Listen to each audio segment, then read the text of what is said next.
अध्याय 14 दत्तदासांना अभयप्रदान. मी थोडे दिवस प्रवास करून मुंताकल्लू गावी पोचलो. वाटसरूंना विचारले तेव्हा कळले की अजून थोड्या दिवसातच कुरवपूरला पोहोचेल. श्रीपाद प्रभूंच्या सगुण स्वरूपाच्या दर्शनाची मला ओढ लागली होती. ज्या मार्गावरून मी जात होतो त्याच मार्गावरून एक व्यक्ती हातात ताळीचे पात्र घेऊन येत होता. तो वास असह्य होता. टाळण्यासाठी मी श्रीपाद प्रभूंचे स्मरण करीत वेगाने पुढे चाललो होतो. ती व्यक्ती सुद्धा आपला वेग वाढवून माझ्याजवळ येऊन पोचली. त्याने विचारले, मी तुझ्याकडे येत असताना तू असे दूर जाणे योग्य आहे का? मी म्हणालो, तू कोण आहेस? तुझे माझ्याशी काय काम आहे? यावर तो जोरात हसला. त्याच्या ताळीचा उग्रवास आला.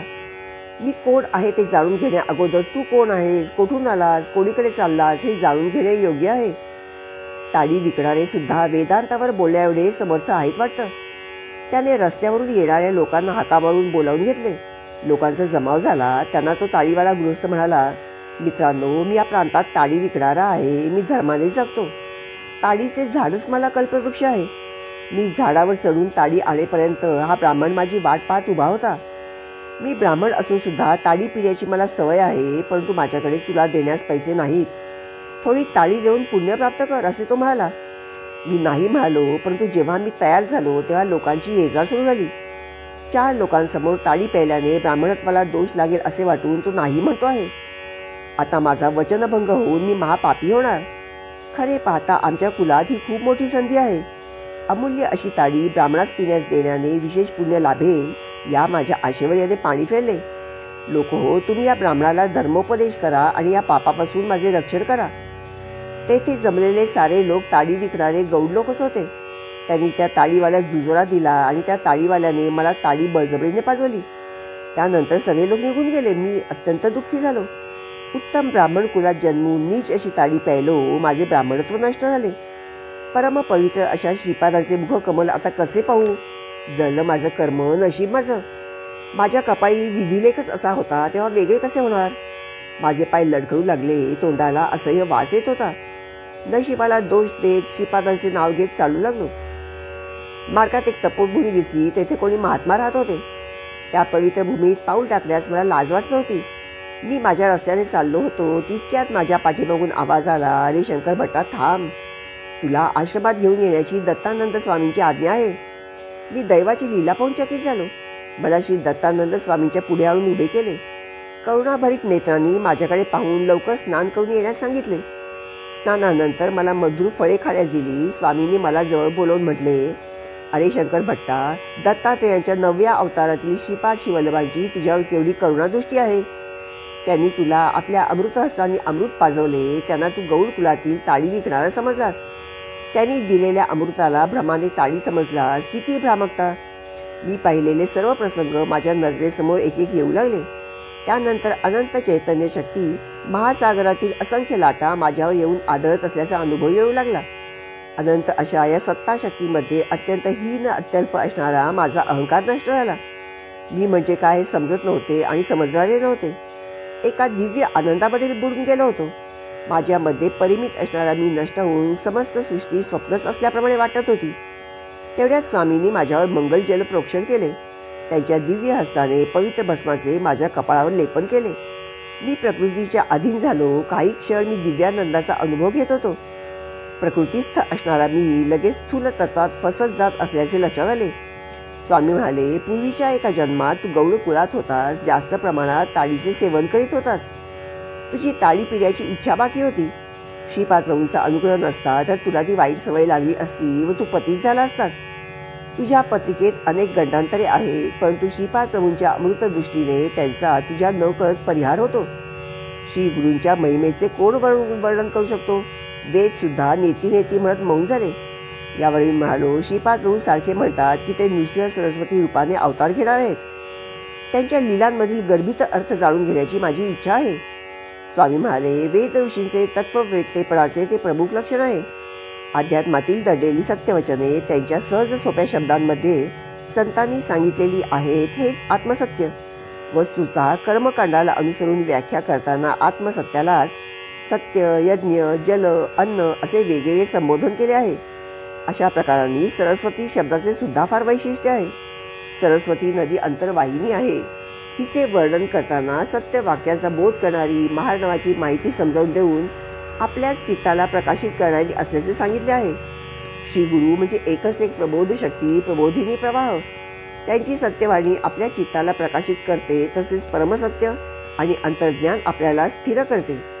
वेदातील यज्ञ हे अंतःप्रवृत्तीचे बाह्य प्रतीक आहे. यज्ञद्वारा मानव जे स्वतःचे असते ते देवाला अर्पण करतो. त्याला प्रत्युपकाराप्रित्यर्थ देवता गोधन, अश्व देतात. गोधन म्हणजे तेज संपदा, अश्व म्हणजे शक्ती संपदा. याप्रमाणे देव आपणास तपशक्ती म्हणजे प्रसाद देतात. वेदातील ज्ञान योग्य असणाऱ्यांना समजावे म्हणून अत्यंत गुप्त ठेवले आहे. औदुंबर वृक्षाला दिलेले वरदान नृसिंह सरस्वतींच्या अवताराचे वैशिष्ट्य. श्री महाविष्णू हिरण्यकश्यपूचा संहार करण्यास औदुंबर वृक्षाच्या लाकडी खांबातून नरसिंहाच्या रूपात प्रकट झाले. त्यांनी प्रल्हादाचे रक्षण केले आणि हिरण्यकश्यपूच्या वधानंतर त्याला राज्यावर बसविले. काही कालानंतर दुभंगलेल्या त्या खांबाला पालवी फुटू लागली आणि पुढे त्याचे औदुंबराच्या वृक्षात रूपांतर झाले. प्रल्हाद विस्मित होऊन त्या औदुंबराच्या वृक्षाची पूजा करू लागला. प्रल्हादाला एकदा औदुंबराच्या झाडाखाली ध्यानस्थ अवस्थेत बसलेल्या दत्तात्रेयांनी दर्शन दिले व ज्ञानबोध केला. प्रल्हादास द्वैत सिद्धांताविषयी आसक्ती असल्याचे जाणून घेऊन श्री दत्तप्रभूंनी कलियुगात यतिवेश धारण करून दीनजनांचा उद्धार करशील असा आशीर्वाद दिला होता. परमपवित्र अशा औदुंबर वृक्षाने मनुष्याकृती धारण करून श्री दत्तांच्या चरणकमलावर पडून मला सुद्धा वर द्या अशी प्रार्थना केली.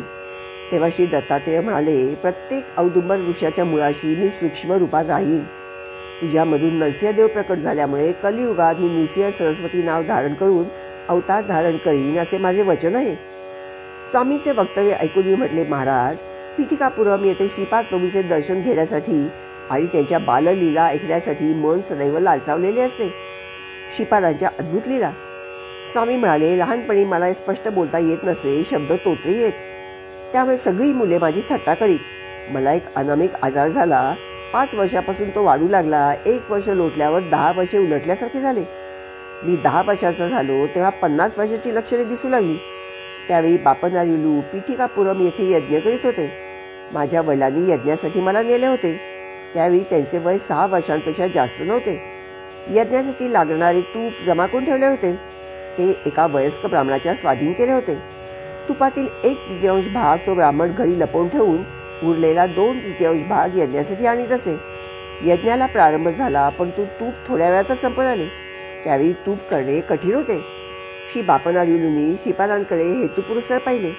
तेव्हा श्रीपाद म्हणाले, काही चोर माझे धन अपहरण करण्याची योजना करीत आहेत, परंतु मी त्यांचे प्रयत्न सफल होऊ देणार नाही. योग्य वेळीच त्यांना शिक्षा करीन. त्याच्या घरी पत्नीबरोबर शनिदेवाने राहावे अशी आज्ञा करतो आहे. एवढे बोलणे झाल्यावर श्रीपादांनी त्या वृद्ध ब्राह्मणाला बोलावून ताडपत्रीवर असे लिहून दिले, आई गंगामाते, यज्ञाच्या निर्वाहनासाठी लागणारे धृत द्यावे. तुझी बाकी माझे आजोबा व्यंकटपया श्रेष्ठी देऊन टाकतील ही श्रीपाद वल्लभांची आज्ञा. हे पत्र त्यांनी श्रेष्ठींना दाखवले. त्यांनी ते मान्य केले. त्या वृद्ध ब्राह्मणाबरोबर 4 ब्राह्मण पादगया तीर्थावर गेले. ते पत्र तीर्थराजाला समर्पित केले आणि त्यांनी नेलेल्या पात्रात तीर्थाचे जल भरून घेतले. वेदमंत्र म्हणत ते जल यज्ञस्थळी आणले.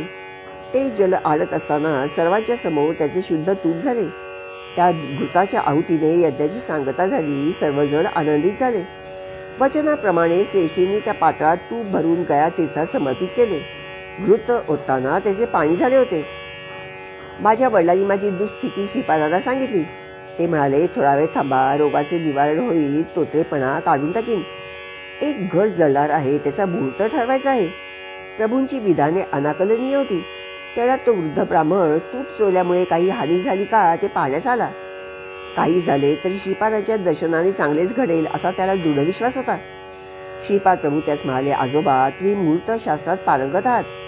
एका घराला नष्ट करायचे आहे, त्यासाठी योग्य मुहूर्त काढायचा आहे. तेव्हा तो वृद्ध ब्राह्मण म्हणाला, गृहनिर्माणासाठी, भूमिपूजनासाठी मुहूर्त असतात, परंतु गृहदाहाला मुहूर्त नसतात. श्रीपाद म्हणाले, चोरी करायला गृहदाहाला मुहूर्त कसे नसतात? तो वृद्ध ब्राह्मण म्हणाला, तसे मुहूर्त असल्याचे मी ऐकले नाही. श्रीपाद म्हणाले, आजोबा, किती शुभवार्ता सांगितली. परमपवित्र अशा यज्ञासाठी जमवलेले तूप एका धूर्ताने चोरून नेले. अगदी देवाला भूक आवडली नाही. धर्मानुसार त्यांना मिळावयास हवे असलेले तूप न मिळाल्यामुळे ते घर जाळून आपली भूक भागवित आहेत. अग्नी देवता आनंदाने उड्या मारित आहेत. श्रीपाद प्रभूचे बोलणे ऐकल्यावर त्या वृद्ध ब्राह्मणाचा चेहरा पडला. श्रीपाद म्हणाले, तुझे घर भस्मसात झाले, त्याचे थोडे भस्म घेऊन ये. श्रीपाद प्रभू अनुग्रह करून वरदान देतात तसेच संतापाने नष्ट करतात हे ब्राह्मणास माहीत होते. तो काही एक शब्द न बोलता भस्म झालेल्या घराचे भस्म घेऊन आला. ते भस्म पाण्यात टाकून ते पाणी पिण्याची प्रभूंनी मला आज्ञा केली आणि 3 दिवसपर्यंत तसे करण्यास सांगितले. आम्ही श्री बापनरूच्या घरी 3 दिवस राहिलो आणि ते भस्मयुक्त पाणी प्यायले. माझा तोत्रेपणा पूर्णपणे नाहीसा झाला आणि मी स्वस्थ झालो. श्रीपाद प्रभूंनी आपला दिव्य हस्त माझ्या मस्तकावर ठेवून शक्तिपात करून मला ज्ञानदान करून धन्य केले. त्यानंतर ते म्हणाले, आजपासून तू दत्तानंद या नावाने प्रसिद्ध होशील. गृहस्थाश्रम स्वीकारून लोकांना तारशील, धर्मबोध करशील. तू आणि हा वृद्ध ब्राह्मण मिळून गेल्या जन्मी व्यापार करीत होता. व्यापारात वैषम्य आल्याने एकमेकाचा नाश करण्याचा दोघे प्रयत्न करीत होते. एके दिवशी या वृद्ध ब्राह्मणाला घरी बोलावून प्रेमाने खीर खाऊ घातलीस. त्या खीरीत विष कालवलेले त्या ब्राह्मणास माहीत नसल्याने त्याने ती खीर पूर्ण खाल्ली आणि काही वेळाने तो मरण पावला. तुला माहीत नसताना या वृद्ध ब्राह्मणाने तुझे घर काही लोकांकरवी जाळले आणि ते जळून भस्मसात झाले. तुझी पत्नी त्या आगीत जळून मेली. घरी आल्यावर सर्वनाश झालेला पाहून त्या धक्क्याने हृदय बंद पडून तू मरण पावलास. पूर्वजन्मात विषप्रयोग केल्यामुळे या जन्मी अशा विचित्र व्याधीस बळी पडलास. तुझे घर पूर्वजन्मी याने जाळले असल्याने त्याचे घर या जन्मी जळून खाक झाले. या लीलेने मी तुम्हा दोघांचा तुमच्या कर्मबंधनापासून मुक्त केले. श्रीपाद प्रभूंचा अनुग्रह प्राप्त करून मी माझ्या घरी परतलो. त्यांच्या कृपेने वेदशास्त्र संपन्न पंडित झालो. त्या वृद्ध ब्राह्मणास नरसिंहवर्मांनी नवीन घर बांधून दिले. श्रीपादांच्या कृपाप्रसादाने दोघांचा कर्मबंधनाचा विच्छेद होऊन दोघांचे भले झाले. श्रीपाद प्रभूंच्या लीला अत्यंत दिव्य व आगाध आहेत. दत्तानंद पुढे म्हणाले, अरे शंकर भट्टा, सर्व देवता तेजातून निर्माण झाल्या आहेत. अदिती माता ही सर्व देवांची माता आहे. देवताच मानवाच्या प्रवृत्तीला विकासाला कारक आहेत. देवता मानवाला तेज देतात. मानवाच्या आत्म्यावर दिव्य चैतन्य संपदेचा वर्षाव करतात. त्या सत्य पोषक असतात. तेच सत्य लोकांचे निर्माते आहेत. मानवाच्या संपूर्ण मोक्षाला अव्याज आनंदाला कारणीभूत होतात. ब्राह्मण भूलोकीच्या देवता. सर्व देवता मंत्रस्वरूप आहेत. हे विश्व देवाधीन आहे. अशा प्रकारे देवता मंत्राधीन आहेत. ते मंत्र सद्ब्राह्मणाच्या अधीन आहेत. म्हणून ब्राह्मण भूमीवर देवता समान आहेत. शब्द हा साधारणपणे पंचेंद्रियांनी ग्रहण करता येतो. शब्द प्रकाश, गमन, स्पर्श, शीतोष्ण, विस्मृती, बलप्रयोग, वेग, गमन वगैरे अत्यंत थोड्या प्रमाणात असलेले प्राथमिक भाव निवेदन करण्यासाठी मानवाच्या उपयोगात येतात. भाषेची प्रगती होत असताना क्रमाने भाषेमध्ये भावाची विविधता, निश्चितता वाढीस लागते.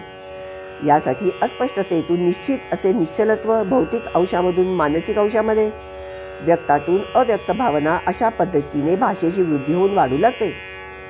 पवित्र ग्रंथ पठण विशेष फलदायी. तुमचा श्रीपाद प्रभूंचे दिव्य चरित्र संस्कृत भाषेत लिहिण्याचा मानस अत्यंत स्तुत्य आहे. हा संस्कृत भाषेतील ग्रंथ कालांतराने तेलुगू भाषेत अनुवादित केला जाईल. अनुवादित केलेल्या ग्रंथाच्या पठणाचे फल व मूळ ग्रंथाच्या पठणाचे फल सारखेच आहे. श्रीपाद प्रभूंचे चरित्र कोणीही कोठेही पठण केल्यास स्वतः श्रीपाद प्रभू तेथे सूक्ष्म रूपाने राहून ते श्रवण करतात. या संबंधीची एक कहाणी सांगतो, सावधान होऊ नये. श्रीपाद 7 वर्षांचे झाले. त्यांचा वेदोक्त विधीने उपनयन संस्कार झाला. त्या काळात संपन्न गृहस्थाच्या घरी असे कार्यक्रम असले म्हणजे सोयीकडे अत्यंत आनंदाचे वातावरण असे. बापनरूच्या आनंदाला तर सीमा नव्हती. त्यांनी आपल्या जाती बांधवांना दत्तचरित्र ऐकण्यासाठी आमंत्रित केले होते.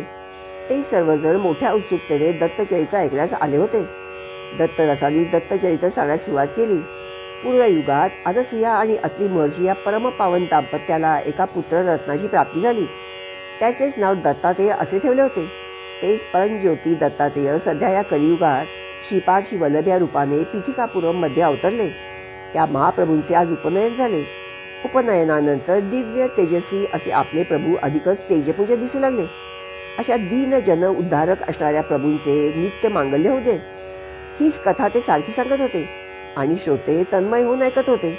असे 53 वेळा कथन झाले. दत्तदासांवर श्रीपाद प्रभूंची अमृतदृष्टी पडली. उपनयनानंतर श्रीपाद तेथे असलेल्या ब्राह्मणांना म्हणाले की ते लगेच बालदासरीच्या घरी जाणार आहेत. जाण्याचे कारण विचारले तेव्हा श्रीपाद म्हणाले, विशुद्ध अंतकरण असलेला दत्तदास माझे चरित्र सांगत आहे. त्याने एकदा सांगितलेल्या कथाभाग 1 अध्याय असे समजल्यास 53 अध्याय पूर्ण झाले आहेत.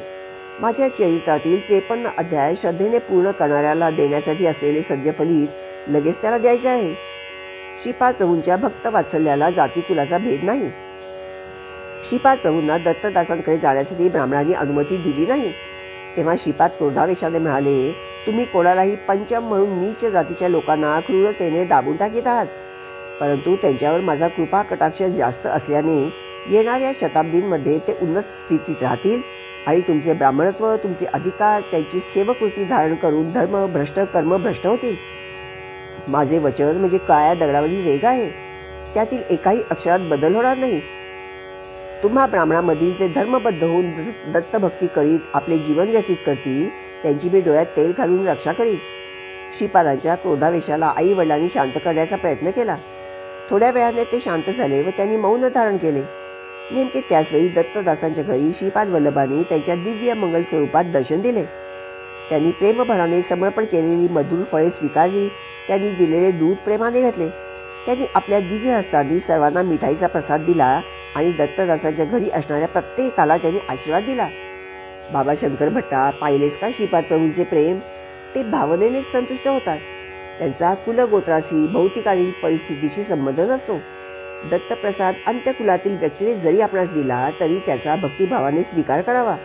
त्याच्याकडे दुर्लक्ष केले अथवा प्रसाद अस्वीकार केला तर आपण कष्ट नष्टांना बळी पडतो. श्रीपादांची भक्तांना सांगितलेली 12 अभयवचने. 1. माझ्या चरित्राचे पारायण होत असलेल्या प्रत्येक स्थळी मी सूक्ष्म रूपात असतो. 2. मनोवाक कायकर्मणा मला समर्पित असलेल्या साधकांचा मी डोळ्यात तेल घालून सांभाळ करतो. 3. पीठिकापुरममध्ये मी प्रतिदिन मध्यान्हकाळी भिक्षा स्वीकारतो. माझे येणे दैव रहस्य आहे. 4. सतत माझे ध्यान करणाऱ्यांचे कर्म ते कितीही जन्मांतरीचे असले तरी मी ते भस्म करून टाकतो. 5. अन्न हेच परब्रह्म. अन्नासाठी तळमळणाऱ्यांना अन्न दिल्यास मी त्या दात्यास नक्कीच प्रसन्न होतो. 6. मी श्रीपादची वल्लभ आहे. माझ्या भक्ताच्या घरी महालक्ष्मी तिच्या संपूर्ण कलेने प्रकाशित असते. 7. तुमचे अंतःकरण शुद्ध असले तर माझा कटाक्ष सदैव तुमच्यावर असतो. 8. तुम्ही ज्या देवता स्वरूपाची आराधना कराल, ज्या सद्गुरूंची उपासना कराल ती मलाच प्राप्त होईल. 9. तुम्ही केलेली प्रार्थना मलाच पोचते. माझा अनुग्रह, आशीर्वाद तुम्ही आराधिलेल्या देवतेच्या स्वरूपाद्वारे, तुमच्या सद्गुरूद्वारे तुम्हाला प्राप्त होतो. 10. श्रीपादची वल्लभ म्हणजे केवळ नामरूपच नाही, सकल देवता स्वरूप, समस्त शक्तीचे अंश मिळून माझे विराट स्वरूप अनुष्ठानाद्वारेच तुम्हाला समजू शकेल. 11. श्रीपादची वल्लभ हा माझा संपूर्ण योग अवतार आहे. जे महायोगी, महासिद्ध पुरुष माझे नित्य ध्यान करतात ते माझेच अंश आहेत. 12. तुम्ही माझी आराधना केली तर मी तुम्हाला धर्ममार्गाचा, कर्ममार्गाचा बोध करतो. तुम्ही पतित होऊ नये म्हणून सदैव मी तुमचे रक्षण करतो.